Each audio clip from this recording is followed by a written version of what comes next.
مولاي صل وسلم دائما أبدا على حبيبك خير خلق كلهم مولاي صل وسلم دائما.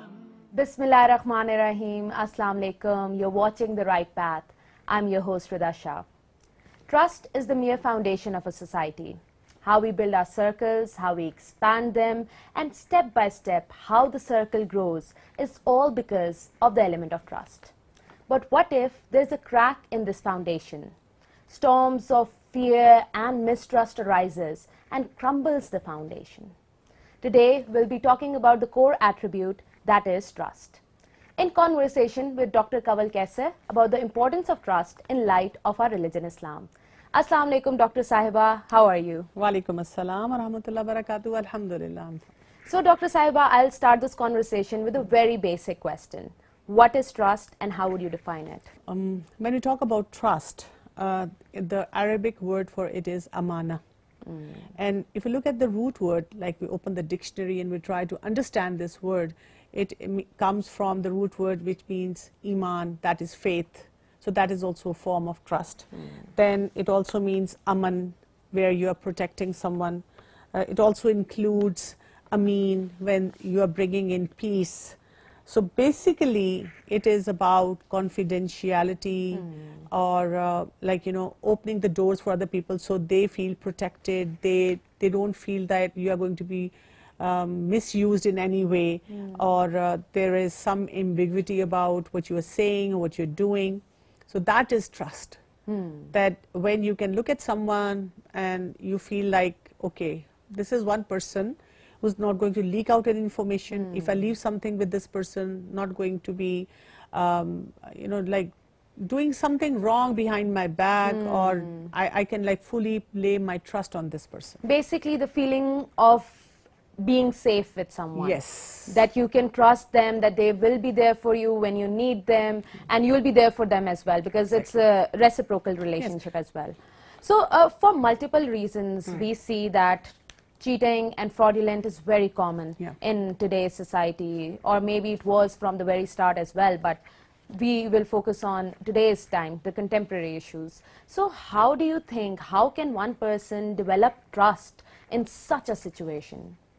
What we need to do is, for one thing, try to understand the right parameters or the principles for trust. Right. Like whenever you're coming across different people and you're interacting with them, you have to see where they're coming from, like how responsible they seem for their own selves. Because when we talk about trust, the boundary or the dimensions of trust are so strong, like they start with my own self. That can I trust myself with a chocolate cake in front of me? Okay. Can I trust myself with my anger? Can I trust myself in my own room, in my own closet, with my own belongings? So if I can be trusted with my own self and within my boundary, that means when it comes to then the responsibilities, I'm going to be more trustworthy. And you would see around that when people go to some experts and they want to talk about different kinds of frauds, that's like something that they work on. That, let's talk about how we tell people to be responsible for their own selves and what the action they're supposed to take. So that's how, we need to take a start from. That should be like the starting point when we're trying to work on this trust and trying to understand the wrong practices in the society. And trust in self is, I think, the first step that Yes, one it is. should take. It is one of the first steps. But Rita, basically when we're talking about like, different parameters in these programs, that how to be on the straight path. Yeah. So it's like being on a highway or a motorway, and then you have constantly different signs coming up. You are this much away, or you are this much is like, this is the spot where you have reached. So when you are on the straight or the right path, that's exactly what happens. Like we get these different parameters. So we cannot say this one is more important or this was something that it is more imperative than the rest of them. All of them are important. Yeah, in their own places. In their own place. In their own right. Okay. So we've established that self-trust is also very important. So in a society, what important role does trust play in order to make it more inclusive, in order to make it more successful? We need to remember where our loyalties are, okay, in any given relationship or in any given scenario. There is one terminology that we use. We say a lot of time people have misplaced loyalties. Okay. Okay, so what does that mean is that where your responsibilities are, or where there is something which has to be your priority, or some level of commitment that needs to be there in a certain situation, if you're messed up about them, you will not be able to practice trust. Okay. So Can you elaborate on that? yes, I would. Like, let's look at a person who is very, very particular in his office job, but what is his behavior with his family members? Similarly, look at the kids. They don't want to talk to their parents, but how much time they're spending with their friends on screen and off screen. Okay? And similarly, like, we look around in society and people are not able to understand where their loyalties should be. Even for the females, like, they're always making comparison between their in-laws and outlaws. So like, if the mom says something, it's okay, but if mother-in-law says something, that's absolutely not okay. So a lot of time what we are doing is, because we don't understand the right parameters, we attach those parameters with a certain situation, a certain person, and what my belief system tells me, what my core values talk about. That is why we are not able to apply trust where it should be applied. Okay. So we need to focus a lot on where my loyalties are, what's my responsibility in a current scenario. So the more we understand that responsible role, the more we will be able to address such challenges. Okay, that is very interesting. Misplaced loyalties. Misplaced loyalties. That is something that everybody should think about and work on. So now if we talk about the practices of the Holy Prophet, peace be upon him, during his time, how did he establish trust within people and within himself as well? His name was Sadiq and Amin. These were the titles which were given to him even before the prophethood, and that is what he was famous for. And we also find out that he was involved in the business transaction, where actually Khadija Radhiyallahu anha, who was his wife, Khadija Radhiyallahu anha, she picked him because of this quality, that he was Sadiq and Amin. He was trustworthy and he was responsible. And when he took his caravan, took the caravans for the business expedition, and one of the slave, his name was Maisara, he was with the Prophet ﷺ, and he came back and he was loaded with praise in front of Khadija Radhiyallahu anha because of the qualities of the Prophet ﷺ. And apart from that, the trust, like, she trusted him. She was a widow. She trusted him with all the money and all the goods, and he brought back so much benefit, the bonuses, and he paid her for everything that was due. So this is like a supreme quality of trust that the Prophet ﷺ exhibited. We also find a very interesting narration, a story in which there was an expedition where the Prophet ﷺ needed a very strong and very responsible companion, and who would be going over there and leading that expedition and playing a role of an ambassador of Islam. So he announced among the companions that tomorrow whom I'm going to pick is known to be Aminul Ummat. He is the one who is the most trustworthy among the Ummah. And Umar Radhiyallahu anhu says that a whole night I was hoping that it would be me, not because I wanted a title, but because I wanted to be that trustworthy person. And he said in the morning time, when the Prophet ﷺ was sitting among the companions, and I was actually raising my head so that I would get noticed for this reason. It's such an interesting and very human kind of thing that we find out about them. And ultimately the Prophet ﷺ asked about Abu Ubaidah bin Jarrah Radhiyallahu anhu, and he called him. He said, you are the one who is going to lead this expedition. And that is what we find out, that all the companions at that moment said, of course, he is the one who is the most trustworthy. So we find out that in responsible positions, the Prophet ﷺ would always pick the right person. Yeah, the most trustworthy person. Trustworthy for that particular task. Like, we find out that for one or two wars, the situation where they had to actually face their enemy, what he did was he picked a blind companion to be on guard in Medina. So probably he had those qualities that he could lead over there in that situation. Okay, so it varies, It varies, from situation to situation. Okay, so I think it is very easy to develop trust among the people you're close to or you're associated with, or they share the same culture or religion or ethnicity with you, right? But in a socially diverse environment, I feel the skepticism and mistrust is prevalent a lot. Yes. So in light of that, how would you advise our viewers to develop that trust, or to allow themselves to trust people in a socially diverse environment? Basically, what we have to do is, in such situations, we have to have strong analytic skills.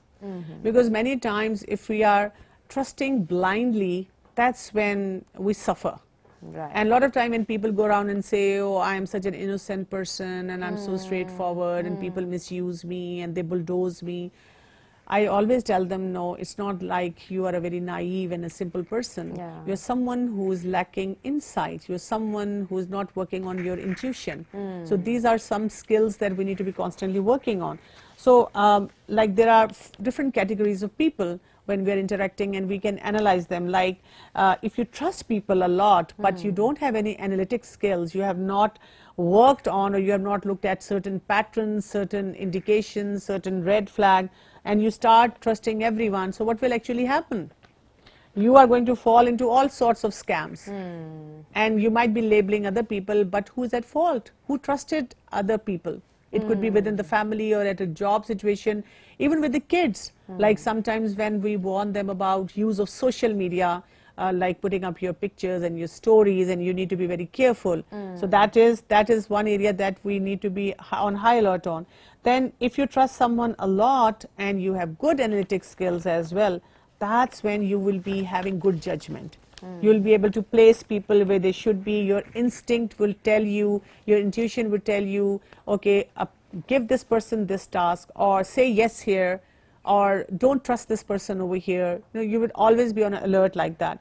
But if you have low skills, you cannot analyze situations, and you don't even trust people over there, then you're going to be always indecisive. We often come across such people who say, I'm not able to decide for myself what to do. Should I take up this job? Should I be working in this project? Should I be even in this situation, even in the domestic kind of scenarios? Right. And then if you do not you do not trust people, but your analytic skills are very high, that's when you're going to be suspicious of everyone. So it's for us to decide how we strike that balance. Miana Ravi Yes. is the way to go about this. But okay, so I think this is a very important thing that you've touched upon. That is that you shouldn't be so trusting that people take advantage of you, and you should have the intuition and the analytical ability to read into a situation and know who to trust and who to not. So because I believe you've come across a lot of people, you meet a lot of different people in your life. So what are the common, I think, attributes of a person who is trustworthy? I would like to ask, because this is something that I would even want to know as well. I always look at those people and see that how responsible they are for their own self. Okay. In their own behavior, in their own thought process, and in the direction they have in their life. Second important thing that I keep watch on is how much they're following the rules and regulations in a certain situation. Like even when I hire a driver for myself, so the first thing I watch is if he takes a stop on the red light, or if he's always wearing his seat belt, and hopefully he's not taking a shortcut route in the wrong direction on a road where he shouldn't be. So when I see people following generally the rules, I feel they are people who can be trusted. But when they are trying to go bypass those rules and regulations, and then they are over explaining things, that this is the reason and this is the logic, that means you cannot trust. Then experience also tells you sometime you had a bad experience with someone, so you are definitely going to be cautious in judging them or trusting them with something which is more important for you in life. Okay, that is a very good advice, because you laid emphasis on the person's action with himself. Yes. And that is detrimental of his actions with other people as well. If the person is not taking care of himself, how will you trust that person with something of your own, right? Because that person doesn't have the right comprehension or understanding about the trust. Yeah. That person is not going to be peaceful inside. That person is not going to be on a high alert or understanding the importance of being trustworthy or taking care of all the amana in the society. Right, absolutely. Okay, so now if we talk about the closest relation, that is of parents with their children, I think that is the most purest form of a Yes, relationship that it is. exists. It is. So, with the generation gap that is being introduced, there are a lot of trust issues. The children, they trust strangers on internet more than their own parents. Yeah. They'll discuss their own personal darkest secrets with complete strangers, but not Yes. with their parents. So what is your advice on bridging these gaps? This is a big challenge, Rita, in these times because the parents are actually losing out on their kids, and sometimes they are desperate. They want to find out what their kids are up to, but kids are keeping them in the total darkness related to whatever activity they're engaged in. My advice to all such parents is please work on your relationship with your children. And when I talk about relationship, it doesn't mean become their best buddies, because Islam tells us that we need to place people in their right position. Like, I can have a very good relationship with my kids, but at the very same time, I don't want to be their friend. I want to be their parent. So they understand that they have to listen to me. They have to show respect to me. They have to have a certain standard for me. Because sometimes when we say, oh, I'm just like your friend, so they take me for granted as they take their friends for granted. And at the very same time, we are sometimes having that responsible attitude towards our kids. We want to teach them a certain thing, and then, you know, our things becomes very difficult otherwise. So basically, the parents, what they have to do is work on their relationship, and relationship is spend time with them, just listen to them. You don't have to explain everything. You don't have to stop them from something immediately. Like, you can actually make a plan that how you're going to work towards your children to teach them to be responsible, be trustworthy in different situations. And then you can bring up a lot of stories as well, and a lot of role plays or scenarios in front of them. Okay, if there's so and so, person A and person B, they had a fight, or they did this, or someone got caught on the social media with some blackmailer, what should that person do? Let's say this person comes to the parents, and the parents are upset about it, and they don't listen to him. And How they should blame he the interact? kid. And they blame the kid. How should the kid interact? So these are kind of scenarios that parents definitely see on social media and otherwise, and that's their big concern. So they should be bringing those scenarios in front of their children and give them this space to actually open up and talk to them. But having said that, we need to understand that always the younger generation is going to hide something or keep something to themselves, like their personal thing. So what we need to understand is that the major things we have to teach them, the major thing which is going to have an influence on the whole society, and more than that, the whole family first, that is something that should be brought out in open. And another important thing is, whenever the kids, they talk to you about something, please don't overreact immediately. Yes. That, how dare you? Oh my God, I could never imagine, and I cannot think about it, and I'm going devastated because of whatever you have done. So you might be feeling that inside, but try to stay calm on the outside, because you have to ultimately work on grooming your children. That is very important, because I believe that if somebody is telling you something that is their vulnerable stage, Yes. right? And if you respond so aggressively or so shockingly, it really puts the other person back in the shell. Yeah. The person is trying to get out of the shell, but the reaction, it makes him or her close the shell again. Yes. So I think this is a very good approach, that even though you are feeling these extreme feelings, because after all, it's your child and you Yes. don't want them to get hurt. But at the end of the day, you need to realize that it is very important for you to take a hold of your emotions in order to develop trust. Yes. Right? Okay, so if now we talk about secrecy, because that is a very crucial issue in today's world. With the advent of internet, people started posting anonymous things on social media handles as well, about their friends, about their parents and everything like that. And this element of secrecy is being destroyed to its very core. So I want you to remind all our viewers who are watching us and everyone around us that how important secrecy is, and the emphasis laid on it in light of Islam. There is a narration by the Prophet ﷺ. He said, "He who is not trustworthy has no faith, and he who does not keep his covenant has no religion." Like whenever we're using social media, or we are using any channel for that matter, or we could be in our office environment or in our educational institution, one thing that we have to remember is that we need to have certain standards for ourselves. Sometimes, you know, when we, let's say you made an account on social media, you make an Insta account, and you promise your parents, I'm not going to be talking to the opposite gender, and I'm not going to post my pictures, and I'm not going to be doing this and that. But ultimately, I have seen people being caught up in all those, because it's like too much influx of information. Everyone is doing it. Everyone seems to be having fun, and it seems like, so what, it doesn't make any difference. But the point is that you need to have a constant reminder with yourself on certain checkpoints.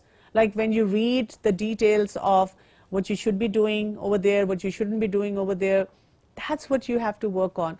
As this narration said, that the person who is not trustworthy has no faith. You won't have any standard. You would not know what to put and what not to put if you don't follow certain rules and regulations. Okay? So you need to have clarity inside that if I'm using a certain platform, then how am I going to stay over there? And sometimes people, yes, they say, okay, go with the flow, be in Rome as Romans are. But ultimately, we do appreciate those people who stand up to their values and their groundings. We do that, all of us do that. So that's what we need to learn. And that is something we need to remind ourselves every time we are on a certain platform. It could be a social media platform, it could be general social events or any gathering that we are in. That is absolutely correct, and you're right about this, because when you're surrounded by a certain people, that is why they say you should be very careful in choosing your friends, because even though you have a strong will, even though you know what is right, what is wrong, but your surroundings does have an influence on you, and you cannot deny that. So I think this is a very good concept that you have touched upon as well, that okay, you know that this is wrong, this is right, you have this teaching, your parents taught you this, but then again the societal pressure and the peer pressure, it kind of derails you from the right There path. is another very interesting saying by the Prophet ﷺ. He said, whenever a man tells you something, then he looks around, then it is a trust.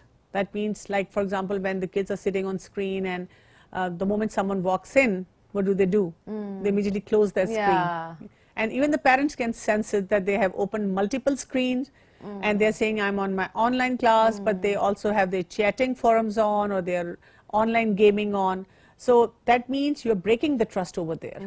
Because when you're looking around and you're trying to signal other people, oh, this is something I need to be hush-hush about or something like that. So again, you know, this is a reminder for us that if I'm doing something which is not appropriate, it is going to bring me some loss. And that is where I need to understand that it's not something about like my parents don't understand me or there's a generation gap about these areas, but this is something which is important for me. Right. And what do you feel about parents trusting their children too much, and that element actually giving them the responsibility to actually not do something wrong? Like, that is also a sort of parenting. There has to be a balance in that, because I can trust my kids, but I cannot trust their hormones. Because their hormones are going to play with them. I can trust my kids, but how much they're able to sustain that peer pressure which is around. I'm not saying other kids are bad and my kid is a innocent one. But the thing is that when you're staying in that environment, because experts say we are sum of 5 people that we hang out with. So what you can do is write the 5 or 6 characteristics of the 5 people you commonly hang out with, and then you will take the common 3 values from them, and that is what you are, because you're getting so strongly influenced by people around you. So that is why it is very, very important that we, yes, trust our kids in the right places. When they give us results, you trusted them with money and they handle the money well. You trusted them with an account and they showed that. And most of all, a lot of kids, when they say that, oh, trust me in my social media account, your grades are big indicator of how you are on social media. And also your attitude towards your parents. Let's say you are on your screen and your parents come up and say, oh, it's late. Turn off your screen, and you say, okay, mom, okay, dad, thank you so much for this reminder. But if you are lashing out on them, if you start shouting or screaming and are disrespectful, that's a big alarm. That means you're someone who cannot be trusted with So this. there are triggers where you can identify the mistrust, and then you can actually address it by Yes. talking to your children about it. Okay, so you have this account, it's okay, but this is not the right thing to do. So you should think about it. Something like that, Yes, something right? like that. Okay, so now I would like your advice to people who are developing new relations, because I believe that is a very, you don't know anything about the other person, and then you have to get into it, because if we talk about marriage, like the arranged marriage system in our society, then there is nothing that you can rely on, because everybody is on their best behavior when they meet you, and Even they in the show you- even in the love marriage scene, people Yeah. are on their best behavior. Exactly. It's And- only when you are sharing the bedroom with them and you see their socks and when you hear them snoring that you that find is out when the you reality realize- of life. Yeah,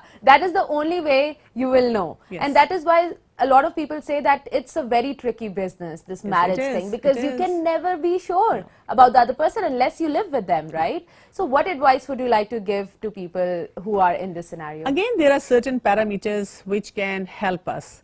Like we look at certain traits in that person to understand that if this is a trustworthy person for ourselves. Okay. What usually people do is they talk to some seniors. Let's say you're working somewhere and they'll go to your senior, your boss, and ask, how is this ABC person? And obviously we are very at our best behavior in At front of the work. boss. Yeah. So I usually advise people talk to the subordinates. Talk to someone like a helper who's working in their home, or if they're working in some office, maybe a guard who's standing outside, or maybe somebody who's serving them tea, and ask them what kind of behavior they have towards you. Also look at those people if how they are with the kids, because a lot of people are intolerant towards kids. So if you don't have tolerance towards kids and how their impulsive behaviors, that means you're someone who cannot be trusted with your life. Then you can ask those people what kind of books they read. Even in arranged marriages, the parents can talk to those kids and ask them, what books do you read? Because that is going to tell you about their mindset. Let's say a person says, I just read fiction. Let's say somebody says, oh, I read history, or I read self-help books, okay, or I go into deep into religion or psychology. Now, let's say the person says, I am not a reader. What does that mean? That person doesn't have a growth mindset, and that is again, someone you should not be trusting. Then you also ask about, if you want to find out about the religious connection, you ask them what scholars you listen to, what kind of plans you have for next 10 years. So if someone says, oh, I am going to go with the flow, I haven't even thought about it, you Okay, need to be skeptic over that is a there. red flag. That is red flag, okay? You need to have certain plan. I want to do this, I have planned to do this. It might not happen, but at least you are structured in your own self. So these are some of the parameters that we should look up to. And a lot of time I have seen that when people try to adopt religious value, they say, oh, I trust you on the face and I'm not going to go around and check on you. But for this marriage thing, we should definitely be checking out about the people. That is very important, because you cannot risk it. Like you said in the beginning, that if you're trusting someone foolishly, then it's your fault. It is. Nobody will sympathize with you because of your inability to recognize a danger or a problem, and you just trusted the other person. So you will be held responsible for it. Exactly. Okay, so now if I talk about the teaching aspect of it, so some of the stories of the Prophet, peace be upon him, or some ayah from the Quran, which lays emphasis on the importance of trust and the importance of building relationships based on trust. I just recall the story when the Prophet ﷺ had somebody gifted him grapes. So he enjoyed some of the grapes, and he remembered this lady who was living close by, and she liked to have these grapes. So he saw the son of the lady, and he was a young boy, so he trusted him with those grapes, and he said, take these grapes and give it to your mother as a gift from me, as a token gift from me. And later on he met that boy, and he said, oh, did you pass those grapes to your mother? And the boy just laughed, and he said that, oh, I ate them, they were so tasty. Oh. So the Prophet ﷺ just laughed, and he just warned him in a very nice, jollyful manner. So this tells me that when we are trusting, especially kids, with something like trusting your kids with ice cream, chocolate, so stuff like that, cupcakes, or what they really want, or trusting them with their toys, that okay, the toy is there, the screen is there, the thing that you love to eat is there, but you are not going to touch it. So it is something which is impossible. They would go up and do that. So with trust, people sometimes mess up as well because of their desires, because of their own intentions, or whatever they're feeling at that moment. So we also need to give room to the people when this is something that comes naturally. Like, we need to understand their natural desires as well. But at the very same time, yes, we need to build in trust in people. We need to guide them, because the Prophet ﷺ would always sit with the companions and he would always guide them about the rules and the regulations, how to apply a certain principle in their life. Because with us, what we're doing is, usually when we're trying to build trust in people around us, we just command them, do this and don't do that, or how dare you do that, or we finger point towards people. It's like building their personalities. It's like teaching them, because when he left for Hijrah, he left Ali Radhiyallahu Anhu in his bed, and he left all the things which he was supposed to return to people with him, so that he could pass those belongings to the other people that they had trusted him with. So this is like teaching others through your role modeling. Like, when you are in severe crisis, even then you remember that there is something which is belonging to another person and has to be returned. Okay, so we have established that trust is very important, Yes. but you shouldn't hold the other person too accountable if they fail to go ahead with it, right? We talked about an example of a child. If, for instance, the child did something childish, I would say, that they couldn't take hold of their emotions and temptation and they went ahead with it, so we should deal with it with patience, not with condemnation and not with strict actions or anything like that, because then I think the child would be scared to even think about such things, to even acknowledge or validate their own feelings. Because, like, when we're teaching about trust, and at the very same time we come across situations where the people are not building on that trust, we need to understand the why, the reason behind it. We also need to understand their age, their temptations, and then try to analyze that what is something, is it like worth it to invest so much in that we dwell so much over it, that why did you do this? Because this is what sometimes we do with kids or people around us. Okay, something that they were not able to understand the importance of, or they were not able to practice it. So give them a little space, give them another chance. Let's see if they're able to do it or not. that is a great message. I think I've never heard anybody say this, because this is very important. We hold the other person to unrealistic standards. We do not realize that they're humans as well, and they have temptations and they have a certain way of upbringing as well that affected this quality of theirs. So we shouldn't hold them accountable on such a strong length. Of course, we should condemn the act of mistrust, but also realize the ground realities of it as well. Okay, so very interesting conversation, Dr. Kanwal. Thank you so much. And on this note, we'll conclude today's program. We talked about Amana, the importance of trust, and the importance of trust in building relationships as well. We talked about misplaced loyalties as well, because that is something that affects our trust in other people as well. So on this note, I'll bid you farewell. Take care. Allah Hafiz.